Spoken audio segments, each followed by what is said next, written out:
Find out what's going on. Get involved. Change things from the inside. Make a difference. Take pride. Multicultural at its best. The Louisa Marshall Show. Coming up.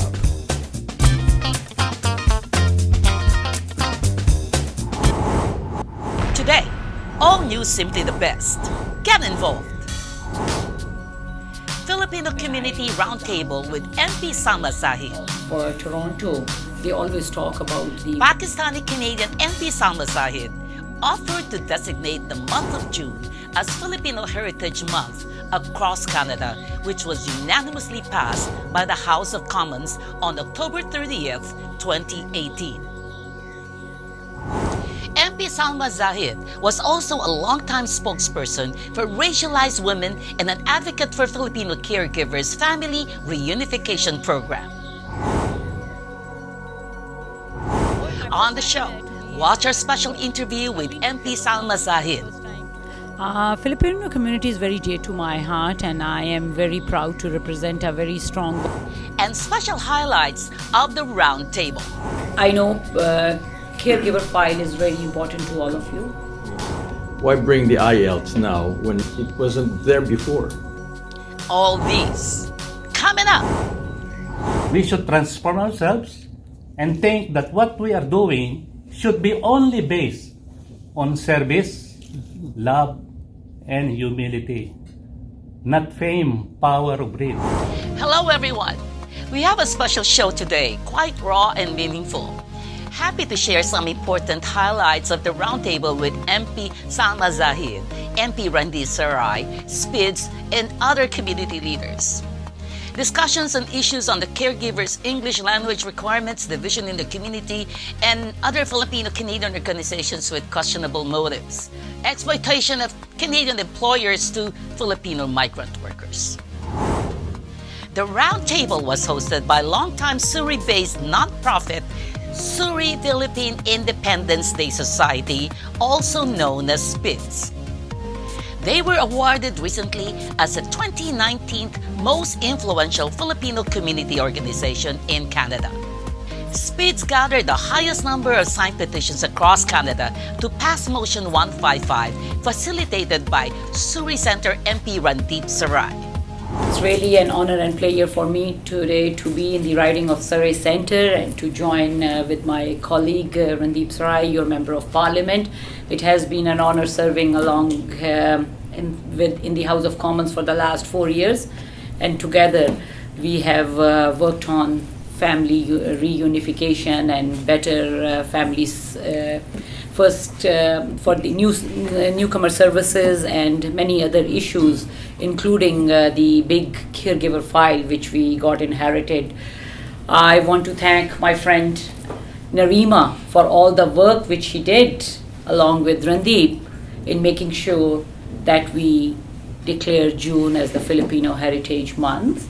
I sponsored Motion 155, but the work which was done by all of you here in BC was really very vital to make sure that that motion passes unanimously. So I'm here to thank you all and to continue listening to you about the issues which the Filipino community faces or have. I represent a very dynamic Filipino community in my own riding of Scarborough Centre. So from Scarborough Centre to Surrey Centre, I know caregiver file is very important to all of you. Family reunification, when we came into power in 2015, we inherited a big backlog of casework which was pending for the families to be reunited, and I have heard in my constituency many cases. So I hope the new caregiver program will be able to resolve some of those issues, because under the new caregiver program, the caregivers can bring their spouses and their dependent kids along with them. They don't have to leave them away. And but still, I know there are a lot of concerns and issues which you have. And with the live-in caregiver program also, there are some pending family reunifications cases still pending. So I'm here to listen to you. Please let us know what are the issues so that we both of us can continue working in the next parliament also. Yes, please. You mentioned about Lamia, right? And this reminds me about a couple of caregivers who approached me and asked me, why bring the IELTS now when it wasn't there before? And they had to pay and pay until they pass it. Why now? The IELTS to pass. It's so the department did a lot of research, and I think there is a lot of pressure amongst Canadians to make sure that new immigrants, when they, other than family unification, to have a strong mastery of English language or one of the two official languages. So that pressure has been on, and we do get that a lot from various communities who say, I can do the work, but when I have to be a PR, I have to get a higher IELTS score. But I think there is a demand amongst Canadians, and that's what the immigration department has done. But they tweak it, so if the feedback is that it's onerous, or maybe it's not as beneficial, they might tweak it. Or if the demand goes down, for example, we're not getting enough caregivers with that, they might have to modify that. But that is the real rationale, that they want people that are becoming permanent residents to have a mastery of one of the two official languages. Because I was a caregiver before, so most of the people around me, they were asking about it, like it's a big burden for them to be able to pass that IELTS. So for me, I wonder is there any other options to do for them, basing on what they can do, because all of us has different level of understanding and intelligence too. So I hope our government will give us many options about completing those requirements. One helpful thing that helps MPs always is if you send us a request on behalf of the organization. For example, say SPIDS says we've consulted with X amount of current caregivers that have already done the course or have immigrated, X amount that are currently in the process, and their challenge for the IELTS is A, B, and C. Come up with something. Doesn't have to be super elaborate. Just a one sheet, one pager on the challenges you face and what you recommend it should be. Then Salma and myself can take it forward. We have brought that, like always, I think there is room for better is always possible. There is always room for improvement. So if you really hear some concerns about the IELTS requirement, please bring it to Randeep, and we can definitely raise it in Standing Committee for Citizenship and Immigration, and with our new minister, Marco Mendicino. A year since we celebrated Filipino Heritage Month last June. What are your thoughts on the initiatives that were started during Heritage Month, and how different was it from all the celebrations that's been done? Because June has always been the celebration of Independence Day for a lot of Filipinos, but what difference did the declaration do for the community, or at least from the initiatives you've heard from the past year? In the last few years, so from coast to coast to coast, there were celebrations which happened in June, and the Filipino community, I think it was long overdue that we recognize that the amount of contributions which they have done, whether it is doctors, nurses, caregivers, small businesses, Filipino community has made a significant contribution in making Canada's diversity as one of the biggest strengths. Okay. We have raised our concerns about other Suri-based Filipino societies that have alleged questionable members in the community that we have reported in the past. We continue to work hard, and Narima has been a champion. And for Surrey, if there's a fixture of who the Filipino community is, SPIDS is the representative that's year in, year out represented the community very loudly, especially on Filipino Independence Day, and it's a not to be missed event. And I know people had known me very critical of attacking all these people who are really using the cultural heritage month, because there were organizations, politicians who claim that they champion. Come on, what do you mean you champion? I faced them and I said, no, it was Salma who championed. Maybe you signed, but no, she started it. And there are so many organizations who have been coming out to do this. And it breaks my heart. I go around and fight with them, but well, the most that I can do is, what's this? And they hated me for it. People will differentiate between those who really care for the community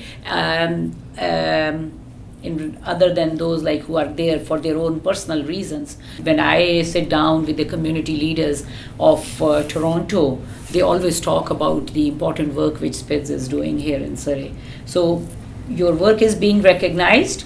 Be consistent, continue doing your work, and hopefully I think you can cross those hurdles. The community is growing despite animosities.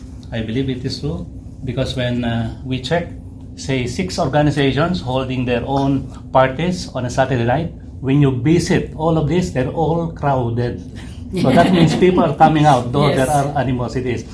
Now, Narima sent me a text last night about this one. Okay, but I don't know what to say. So this morning I woke up about 3:30 a.m. and it struck my mind something. And that is what Luisa is shouting here. More roundtable discussions to come. Don't go away. So this is my proposal, because I think you will be the best mediator of our community because you are outsider. We have tried some people inside the community, they are afraid or they don't like because something wrong inside. I think the best now is for you. I suggest with your good office, sponsor an event inviting all these leaders of us, both allies and enemies. But there should be rule, okay? But there should be rule before engaging on the agenda. Let's have some talk, real talk about your what you have done to the community. We should repent, okay?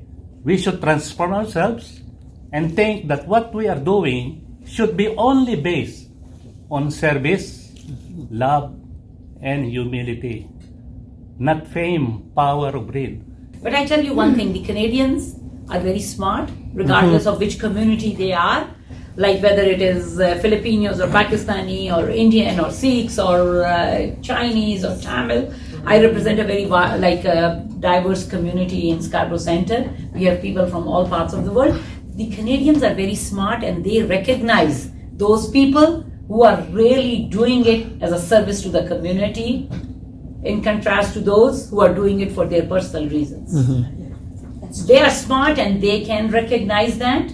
So my advice would be that if you are doing as a service to the community, continue that.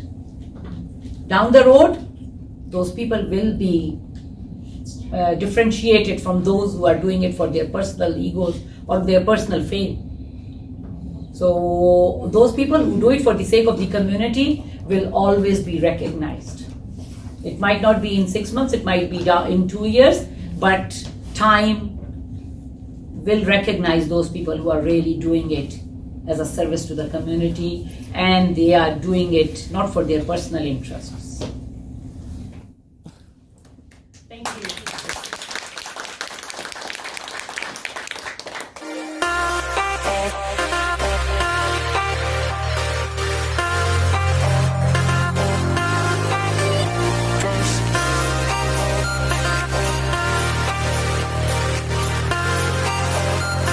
It's really an honor for me to be here in the riding of Surrey Centre, which is represented by my honourable colleague Randeep Sarai in Ottawa, and I've heard so much about Surrey Centre in Ottawa from Randeep, and for me it's first time, but it's not the last time. Your first time? Oh, my first time to be in Vancouver. I've been to Kelowna once, but first time to be in Vancouver. My goodness, how long are you going to stay here? I'm here until Monday. Until Monday. Also, you have lots of time to go around to see how beautiful it is. Oh yeah, we are exploring. Yesterday we went to Victoria. That's wonderful. Oh, I love Victoria. The Roundtables, I think, is very successful. And you have tackled a lot of issues and concerns of some of the people around here. But first of all, really congratulations for the wonderful work you've done for the Filipino community, not only in your own riding, but everywhere. Filipino community is very dear to my heart, and I am very proud to represent a very strong, vibrant Filipino community of Scarborough Center in Ottawa. I have over 14,000 Filipinos in my riding, and it's a community which is very close to me. As an immigrant, I know that important work which they do, whether it is in the form of doctors, nurses, business community, or helping our children in the form of through nannies, or taking care of our seniors, our loved ones. So Filipino community has played an important role in Canada in all walks of life. So I think this recognition was long overdue, and when I started thinking about what to bring as a private member's motion, so the first thing which occurred to me was that I think it is long overdue, and we should recognize the contributions which the Canadians of Filipino origin have done to make this country the best country to live in the world.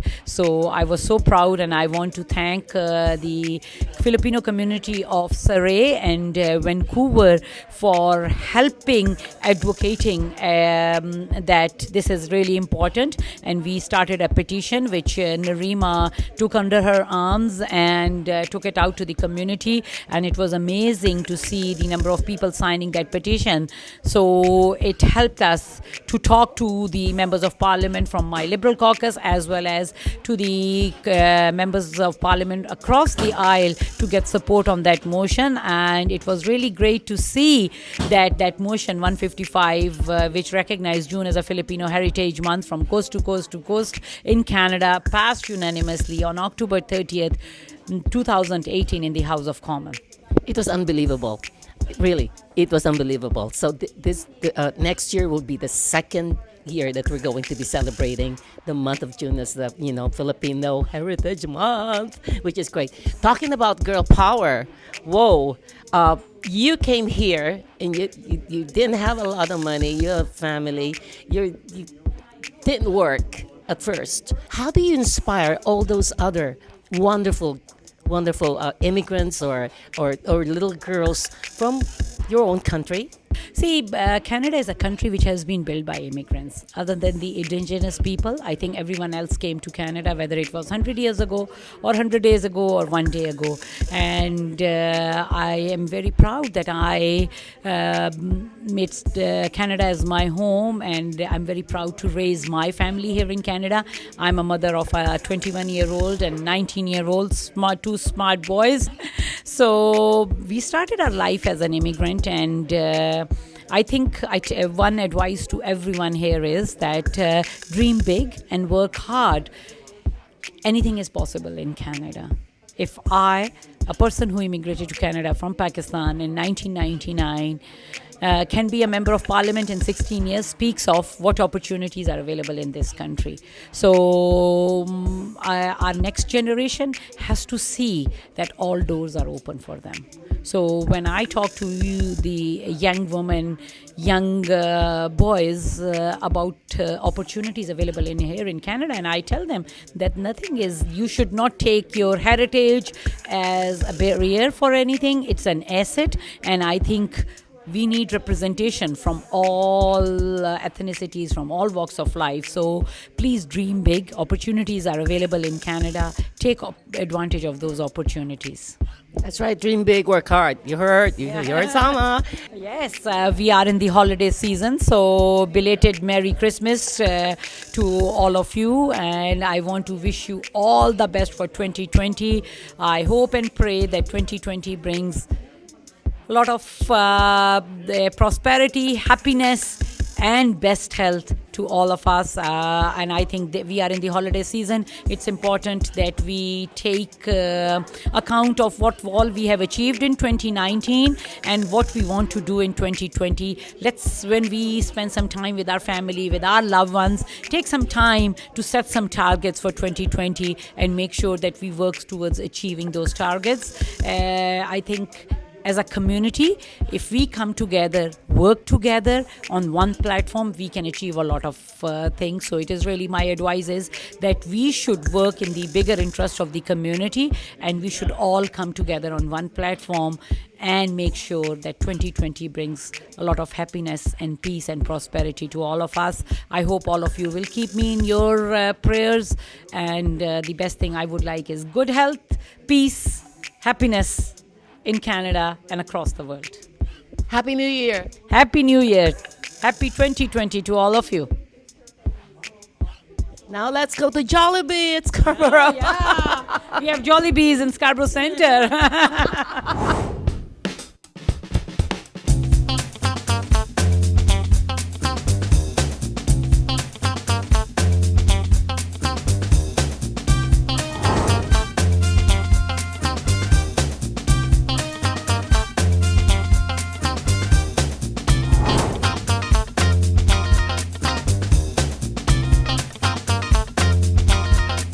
Welcome to Relive the Music, a brand new one-of-a-kind show that takes the audience through music history, trivia, and memories of the 50s and 60s. We're gonna rock around the clock tonight. We're gonna rock, rock, rock till about midnight. Lollipop, lollipop, oh, la, la, la, la, la. Come on, shook up. Hey, hey, hey, come on, shook up.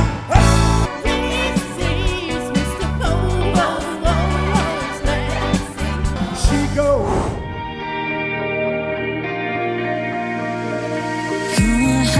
Don't catch fire as left. I'm desire what's left to whisper. The overseas voting registration for the 2022 Philippine elections is open from December 16, 2019 to September 30, 2021.